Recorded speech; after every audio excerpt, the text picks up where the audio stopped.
Anyone who knows me knows I'm passionate about chocolate. Willie the Chocolate Man. I love the real flavours and the way it makes me feel and that natural kick of energy I get off it. At this time of year, people are eating a lot of chocolate. But, you know, it isn't chocolate, it's confectionery. And confectionery is simply something that is sugar and fat with a thin coating of chocolate around it. You know, something went wrong somewhere along the line. They swapped the expensive ingredient cacao for sugar. The plan is to try and produce some real chocolate bars in my little chocolate factory at some kind of price point that people can afford. You know, that represents real chocolate. Minimal meddling, maximum flavour.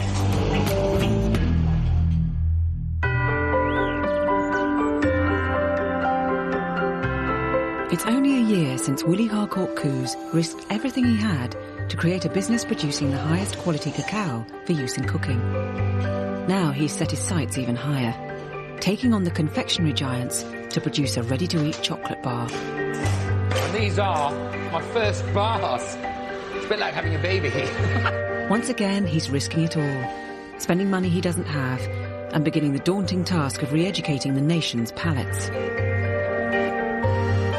Tensions are high as he and his family get back on the emotional and financial roller coaster. That's my future. That's the future chocolate bar flavour.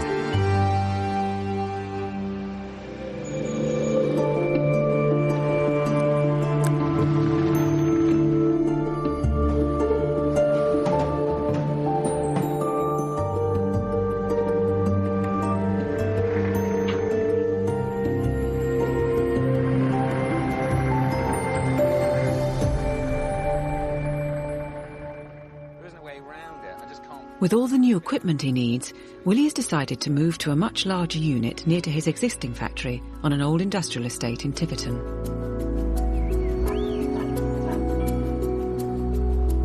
Now I've committed myself to this building and I'm spending money, I need to produce that dark chocolate as quickly as possible to start selling it to service the debt.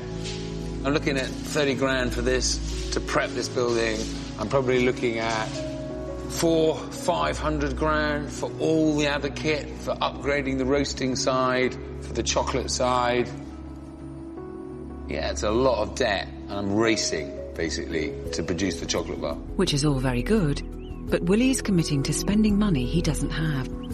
If he's to raise the funding for his new adventure, he needs to persuade someone to lend it to him. Once again, he's meeting his old friend and accountant, David Kirkness. If we go down the route of borrowing the $500,000, where do we think we're going to get it from? What are we going to put up against it? And what are the risks? Well, we'll put the machines that we buy up. Yeah. I don't have a house. And the risks, well, do I have to offer personal guarantees? Oh, yes. Yes, I'm pretty sure you wouldn't get away with less. I'll stop sleeping. Yes. I'll stop sleeping. To put it bluntly, if Willie does go into this next stage, he will be risking everything that he's built up already. You know, anybody that lends money on this basis is going to want personal guarantees from him. Therefore, if it fails, it will be everything on the line. Are we going to go for the mega bucks and make all we can? Are we going to go slightly more cautiously so that you get a family life as well? I've thought about this a lot, actually. Family life has been machine-gunned. Because I'm just not here.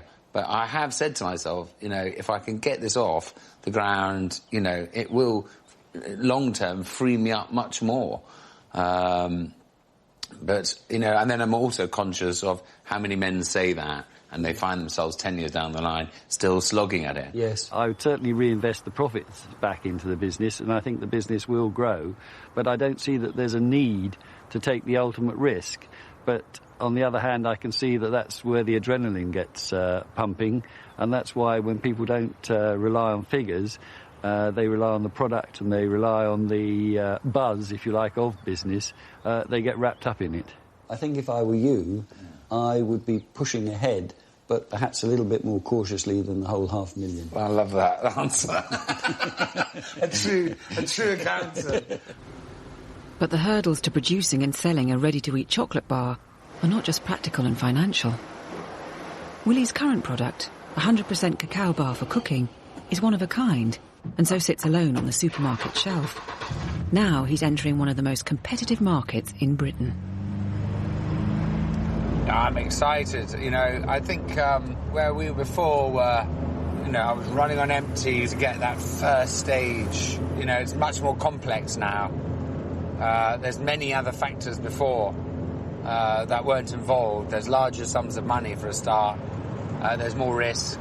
You know, the products I'm making are more complicated. There's a lot more packaging involved. There's all sorts of stuff that basically weren't relevant before. But the biggest new factor is the scale of the enterprise, and so Willie has been out trying to acquire new equipment.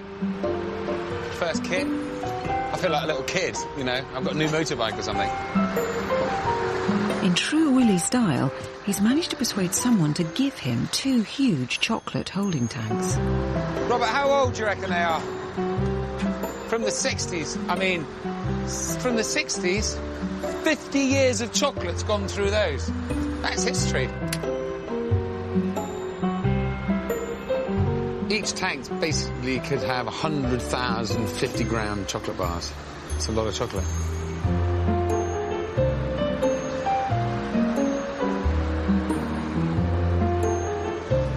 But it's also typical of Willie that he didn't have a tape measure handy when he did the deal. It's only just going to fit. I mean, it doesn't look like it's going to fit.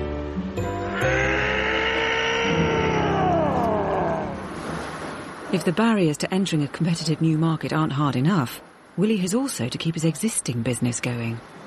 At last, he's hired some help, but with so many decisions to make so quickly, Willie is once again working 18 hours a day.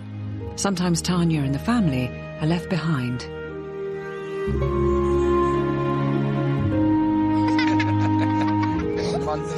Well, I think it was a struggle at the beginning, not having all the information, from him about what was going on. And there just isn't enough time in the day for him to sit down and explain to me what happened.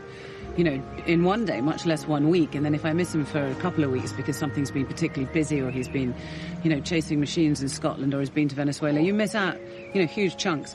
So, and it's obviously it's his business and he needs to run it the way he wants to run it.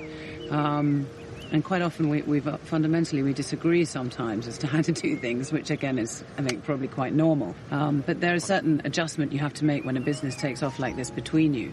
Otherwise, you're in trouble.